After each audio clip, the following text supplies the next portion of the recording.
we sourced from some new properties in 2018, specifically Cabernet Sauvignon. I think 5 new properties actually, and then we're tasting through all of them now as they finished up Malolactic Conversion. Today, Patrick and I are focused on 2 vineyards in particular. We're going to be tasting Melrose Vineyard from the north end of Rutherford, and then Dillinger's Peak, very different beast.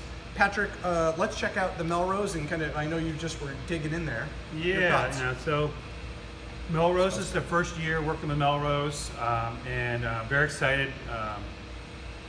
Big grower in Rutherford. We buy some other fruit from as well. The G3 is a significantly different product than the Melrose. Melrose is, I'd say, a touch more acidity and just a little bit more elegant and more balanced, I think, probably the G3. G3 is noted for... G3's got the uppercut, and this is maybe more of a jab, kind of a... And some people say it could be because of the water retention properties of a little more clay soil in that little section, just maybe doesn't get as rich and ripe, but that's very pretty. It's very pretty. It's very nice. Pretty. More breadfruit driven, I'd say.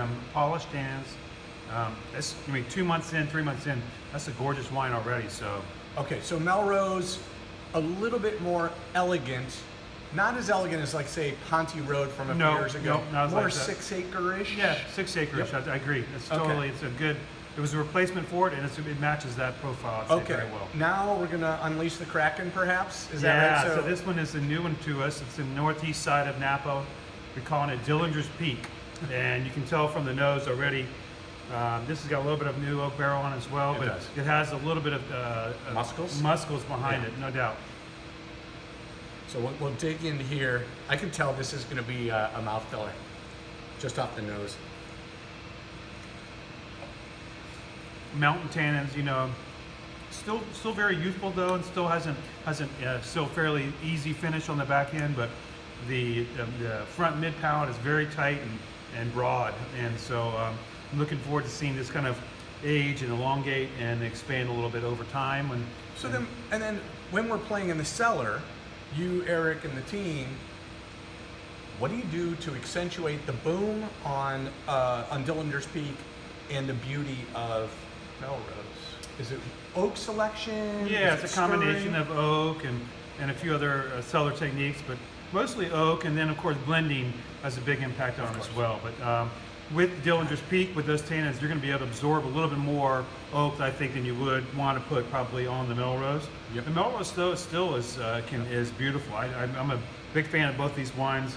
It's just different style.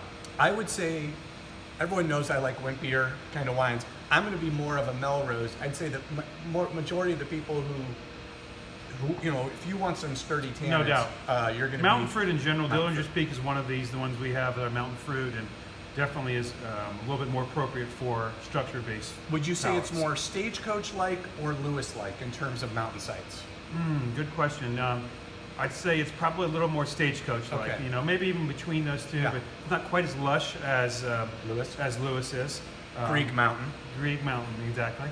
And so not quite as lush, but definitely the sturdy tannins. Yeah, the tannins are there for sure, no doubt. So Greek Mountain Ranch would be more lush.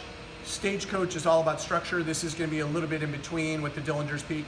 And then Melrose, if you liked 6 acre, Melrose is in your wheelhouse.